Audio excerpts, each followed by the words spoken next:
Buenas, comenzamos otro tema correspondiente a siglo XX, en concreto a lo que es una parte del reinado de Alfonso XIII. Habíamos analizado anteriormente el comienzo justamente de su reinado, desde que se le proclama rey de España en 1902, una vez que alcanza la mayoría de edad establecida en los 16 años.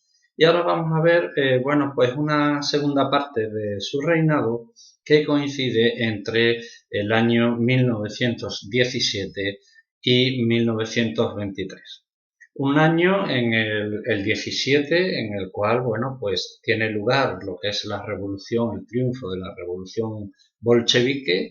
También está inmersa una gran parte del mundo y fundamentalmente Europa en la conocida como Primera Guerra Mundial. Estas dos situaciones a nivel internacional, vamos a ver qué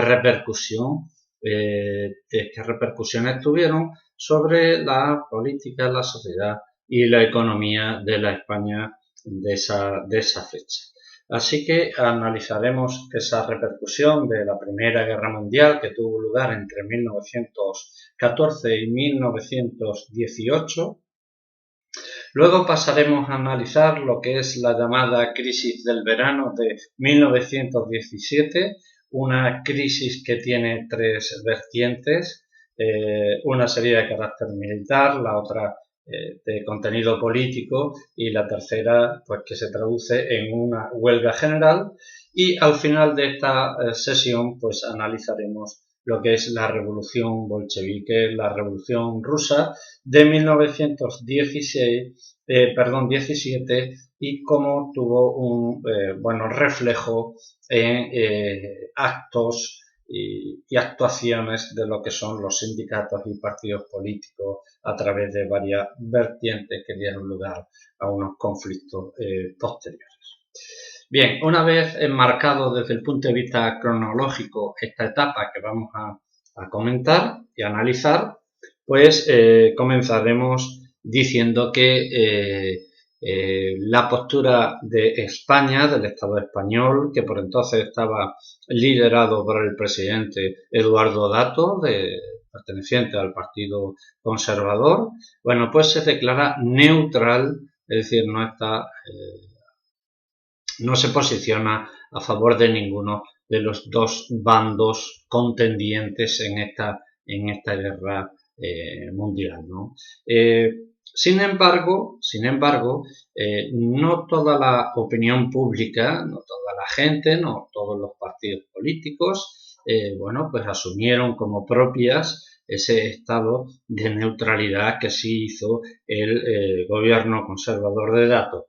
De un lado estaban aquellos a favor de lo que es los conocidos también como aliadófilos, es decir, eran literalmente amigos o simpatizantes de la causa aliada que estaba representada, pues por Francia o el Reino Unido.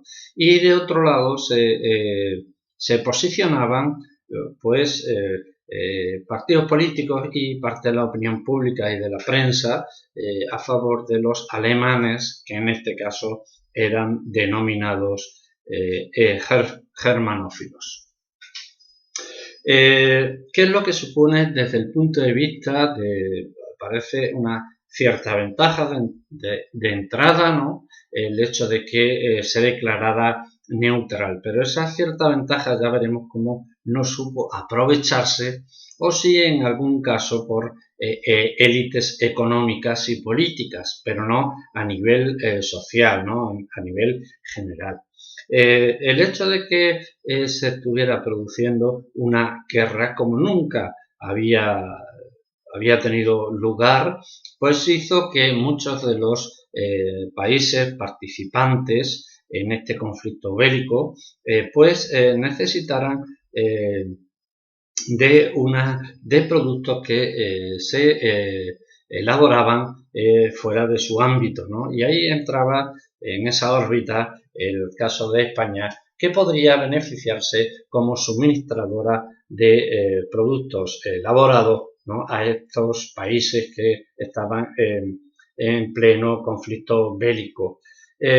Sin embargo, el hecho de que bien es cierto que se produjo una elevación, ¿no?, en los datos sobre las exportaciones, pero eso, de un lado, produjo un alza de los precios, la misma valoración, por lo tanto, el encarecimiento de carácter inflacionista y, por otro lado, empezaron a escasear algunos de los productos básicos en el interior del país.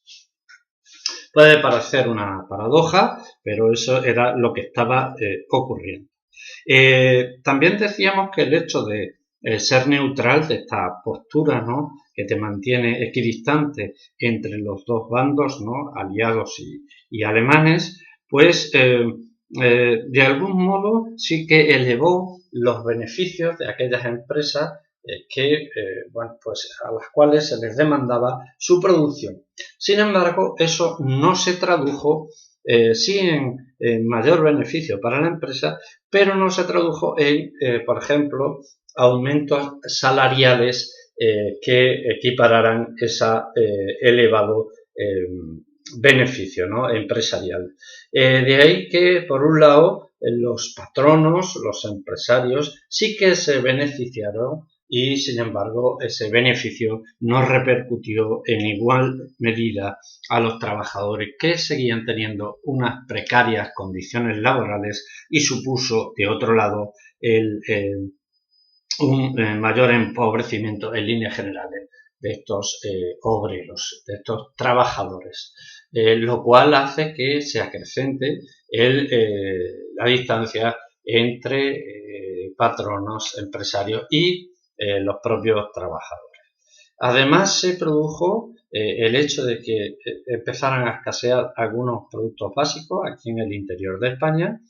Posteriormente hará que haya una subida de precios, lo que hizo que al mantenerse los salarios, pues no perdieran el poder adquisitivo que había tenido incluso antes de la Guerra Mundial.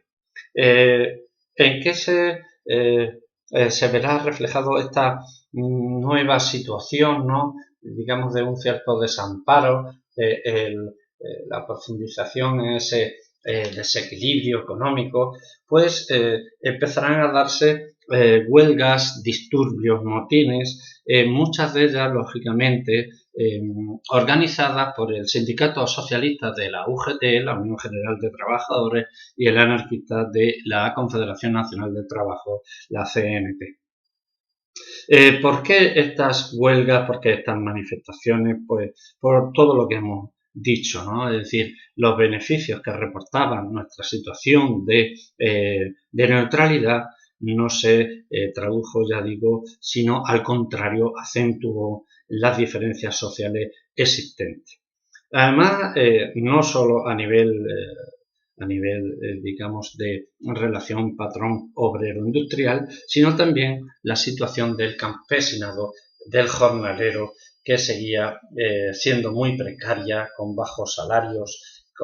Habría que añadir esa elevación de precios y falta de alimentos que provocó en muchos casos la necesidad de dejar el ámbito rural para trasladarse a la ciudad, ¿no?, y buscar, aunque los salarios tampoco eran mejores, pero sí algo más, ¿no?, en los espacios rurales, y eso produjo, ya digo, una emigración hacia las ciudades, pero también vino acompañado todo esto de un clima de tensión social. Esta agitación social y, sobre todo, la participación, afiliación y adscripción, ¿no?, de los obreros y campesinos a los sindicatos se manifestó en una de las crisis más importantes que tuvo España en esta época, que fue sobre todo la crisis del 17 y la huelga general que se promovió en estas fechas. Pasamos, por lo tanto, a ver qué es lo que ocurre en esta llamada crisis del verano del 17, en la cual, bueno, pues tenemos tres vertientes, ¿no? una crisis de carácter militar, otra en el ámbito político y luego la repercusión que tuvo la huelga general del 17. Es decir, era, digamos que en esos meses del verano, de julio y agosto del verano del 17, bueno, pues cabría hablar incluso desde el punto de vista histórico de tres revoluciones de carácter diferenciado, la de los militares, la de que corresponde a esa crisis militar, la de la burguesía, que correspondería a la crisis política, y la del proletariado, que sería la última, ¿no?, de la huelga general. Bueno, vamos a analizar estas tres crisis que se dan en este año y vamos a ver cuáles fueron las causas y también las consecuencias y el desarrollo de la misma. Empezamos por la primera, la crisis militar. ¿Por qué los militares justamente empiezan a elevar el tono e incluso detrás de ello hay una reivindicación evidente? En el fondo de la cuestión estaba, entre otros asuntos, el hecho de que muchos militares entendían que se encontraban en una precaria situación económica, motivado por el hecho de que bueno, la fórmula que se tenía desde el Estado en cuanto a lo que es la política de ascenso no era equitativa. Vamos a explicar esto un poco para entender. De un lado estaban los llamados militares africanistas, es decir, aquellos que estaban destinados en Marruecos. Si recordáis, en el apartado anterior precisamente hablamos de cómo España se hace con la zona norte, ¿no?, de Marruecos y por lo tanto se convierte en su protectorado. Bueno, pues ahí están destinados muchos militares que luego van a ser muy importantes. Yo he recogido aquí en este apartado algunos de ellos, ¿no? Fijaos la importancia que tendrán en la historia de España más inmediata, como es Francisco Franco, que es el dictador, ¿no?, que encabece junto a Emilio Mola el golpe de Estado que dará lugar a la Guerra Civil Española. Otros nombres importantes como Godet, Queipo de Llano o el propio Millán Astray, importantísimo, creador de la Legión Española y participante en la Guerra Civil, o el propio general Sanjurjo, que intentó un golpe de Estado en el año 32 contra la República. Bueno, estos militares que estaban destinados en África, bueno, pues se beneficiaron por una política de ascenso por méritos de guerra. Es decir, el hecho de estar controlando ese territorio y participando de las acciones bélicas que allí se desarrollan, pues eso facilitó un ascenso, en la carrera militar mucho más rápida. Sin embargo, aquellos militares que estaban destinados en los cuarteles, llamados, a diferencia de los anteriores, peninsulares, pues solo se podía ascender por antigüedad, lo cual requería mucho más tiempo que los africanistas, que lo podían hacer de una forma, como decía anteriormente, mucho más rápida. De hecho, Franco será uno de los generales más jóvenes, o el más joven, perdón, dentro de esta España de la época de Alfonso XIII. Además, bueno, ya hemos hecho por lo tanto esa diferencia entre africanistas y peninsulares. Además, eso llevará a la creación de 1916 de las denominadas juntas militares de defensa. ¿Qué son estas juntas? Pues es como una especie de sindicato militar, lo cual debe ser declarado ilegal. ¿Por qué ilegal? Porque los militares, por su propia estructura, les está vetado el hecho de que se organicen bajo asociaciones de carácter reivindicativo y por lo tanto sindical. Pero se hizo, ya digo, un poco para llegar a acuerdos entre el propio cuerpo, ¿no? ¿Y qué reclamaban estas juntas militares de defensa? Pues, entre otras cosas, el aumento de su salario que cobraban, se oponían a los ascensos que de forma acelerada, ¿no?, y vertiginosa se llevaban a cabo por los militares africanistas y lo que querían era que se tuviera en exclusividad en cuenta la antigüedad dentro del cuerpo armado como el único criterio para el ascenso, es decir, para pasar dentro de la jerarquía militar. Ante esto, Eduardo Dato, que como decíamos al comienzo de esta sesión, era el presidente del gobierno, por lo tanto, y pertenecía al Partido Conservador, escuchará las demandas de estas juntas militares de defensa y a través de la conocida como la ley del ejército se plegaría a algunas de sus reivindicaciones, como fue la subida de sueldo y la propia regulación de los ascensos. Esta es una de las tres vertientes dentro de esta llamada crisis del verano del 17, es la crisis militar. Vamos con la segunda, que es la crisis política.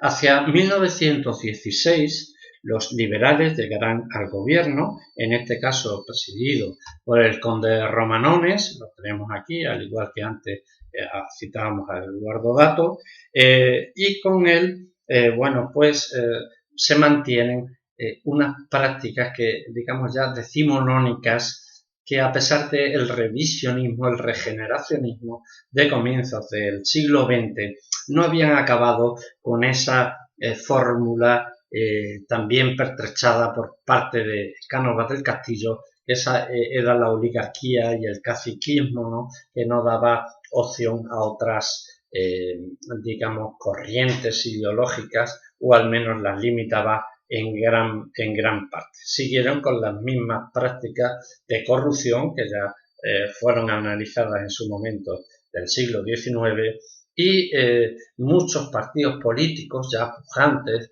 de carácter obrero o de carácter nacionalista, bueno, pues ante esas quejas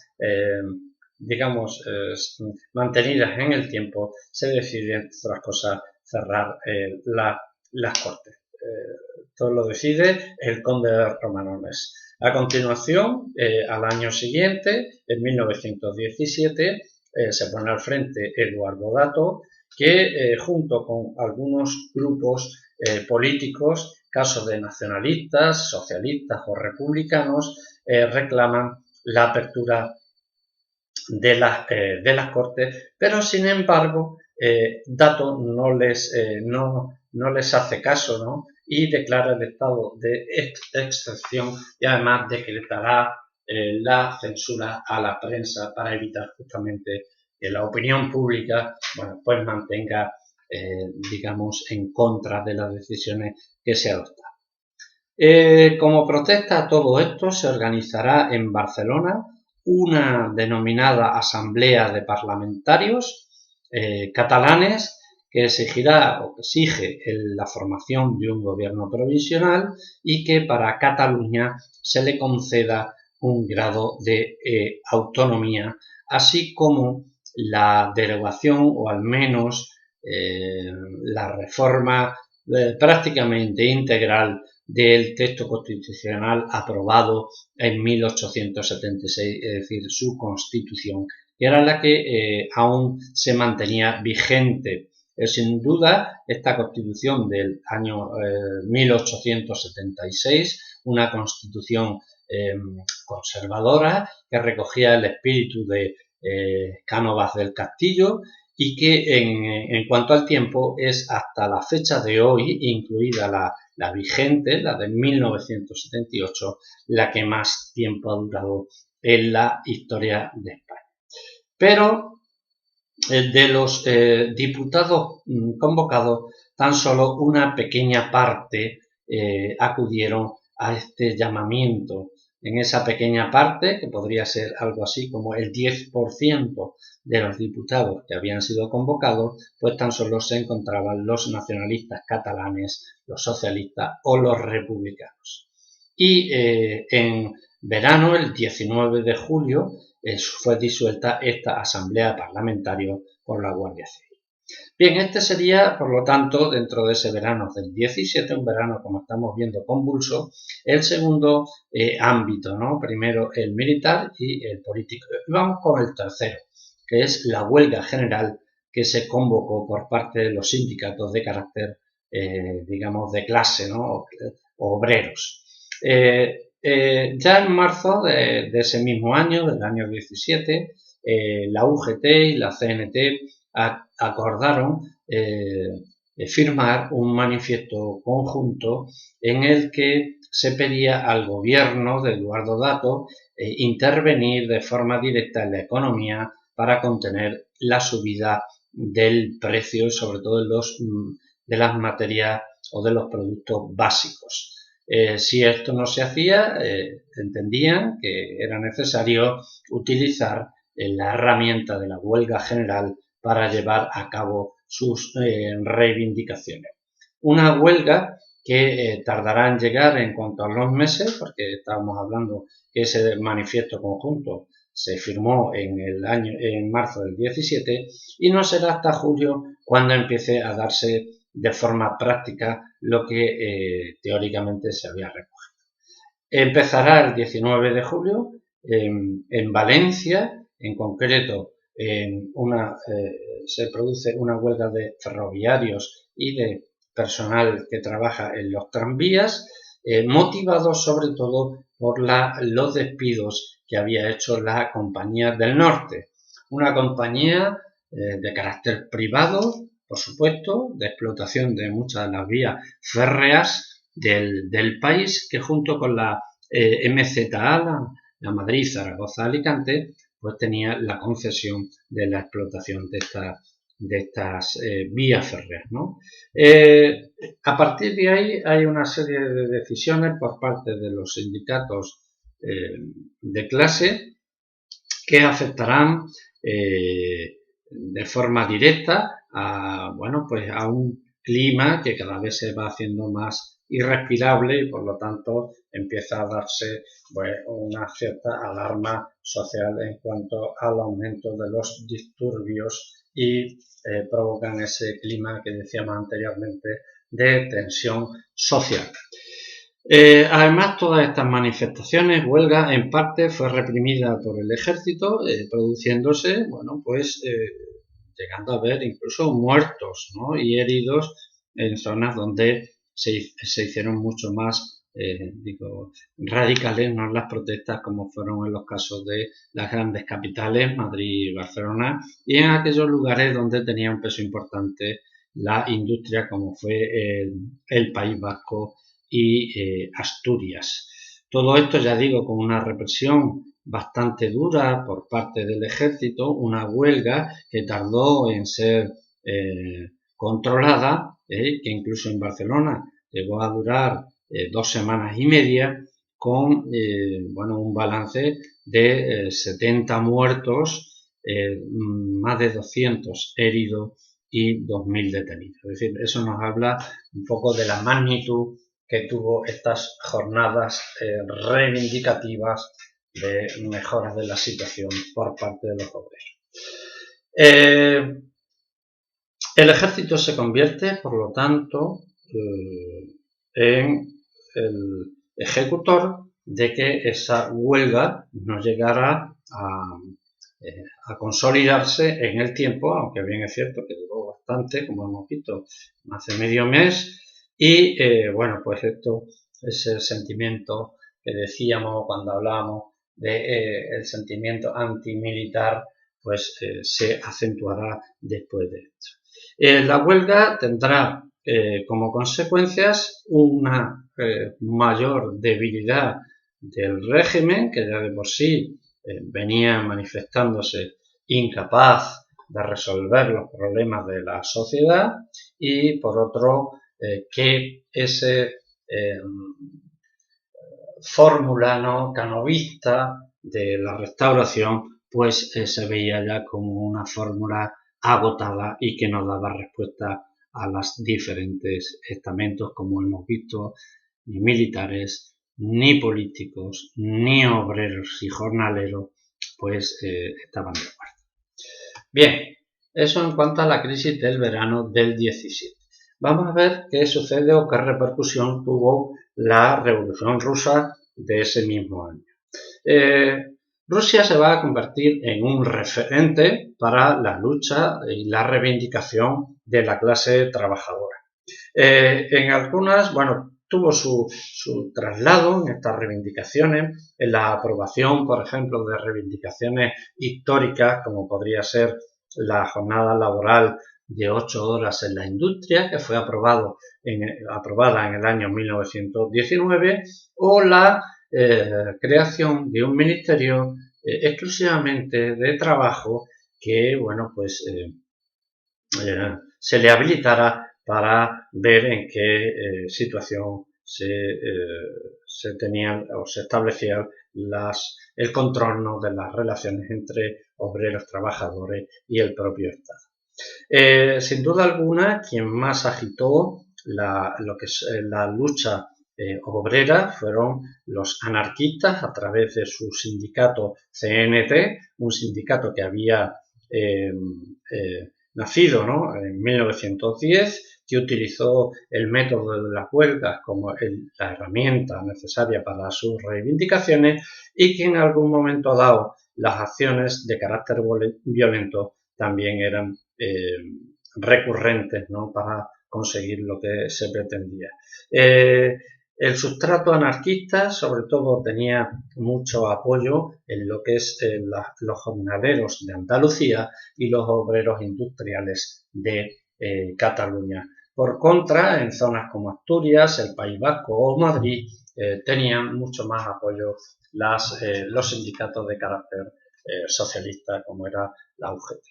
Bueno, vamos a ver qué conflictos se mantienen durante esta época. El primero de ellos es el denominado trienio bolchevique, que se da en Andalucía entre 1918 y 1921. ¿Por qué se da ahí? Pues precisamente por la situación de precariedad, de pobreza de los jornaleros sin tierra, sobre todo en el campo, ¿no?, como estamos hablando, a diferencia de lo que ocurre en Cataluña.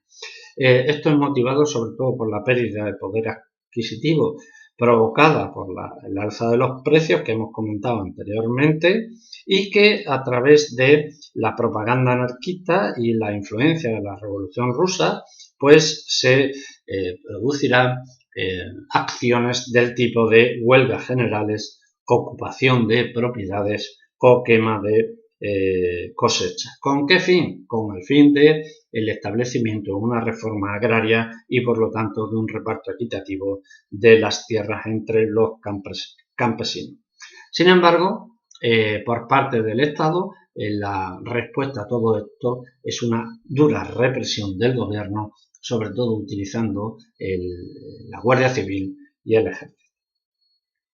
De otro lado, otro conflicto importante es el que se produce en Barcelona en el año 1919, donde, sobre todo a través de la CNT, mantendrá una huelga de aproximadamente mes y medio en la fábrica denominada La Canadiense, que era la empresa que suministraba electricidad a la ciudad de Barcelona. Claro, imaginaos el perjuicio tan enorme, ¿no?, que tendrá no solo a la sociedad, sino a otras industrias que dependían de este suministro eléctrico. Además, hubo un enfrentamiento directo entre empresarios y obreros, lo cual llevará a muchos despidos y cierres de factorías, ¿no?, de industrias, y empiezan a aparecer los denominados sindicatos libres, que son organizaciones de carácter ultraderechista que directamente entraron en el combate, ¿no?, con los propios anarquistas. Y el tercero de los conflictos que se produce es el llamado pistolerismo, que tuvo lugar entre 1919 y el final de esta parte del reinado de Alfonso XIII, en 1923, en la cual miembros de la ideología anarquista empiezan a atentar contra los intereses e incluso contra las personas, patronos, ¿no?, empresarios por lo tanto, propietarios de las fábricas y de la industria, con el fin de ejercer una presión, ¿no?, y que se plegaran a los intereses y demandas de los trabajadores. Para contrarrestar esto, el gobierno aprobará una ley de fuga durísima, en la cual, bueno, pues se le daba y se les autorizaba a la policía disparar directamente contra los detenidos si estos pretendían huir. Os podéis imaginar que esto, bueno, pues acarrearía situaciones, ¿no?, en las cuales, bueno, pues se le permitía al reo salir, pero ser derribado, ¿no?, y por lo tanto perder su muerte. Para que nos hagamos una idea de la trascendencia de esta situación, entre el año 1918 y 1923, con motivo de esta ley de fuga, se atentaron hasta 270 personas, incluyendo al presidente del gobierno, Eduardo Dato, que murió tiroteado cuando se desplazaba en su coche. Bueno, con esto terminaríamos, por lo tanto, esta situación, como veis, de total inestabilidad, de descontexto social, y empezaron a haber gobiernos de concentración. Estos gobiernos de concentración significa que no estaban únicamente formados por un solo partido, sino que necesitaba del apoyo de otros, ¿no?, como aquellos integrados entre conservadores, liberales o incluso nacionalistas de la Lliga Regionalista. Así, un poco terminamos esta parte del reinado de Alfonso XIII entre los años 17 y 23.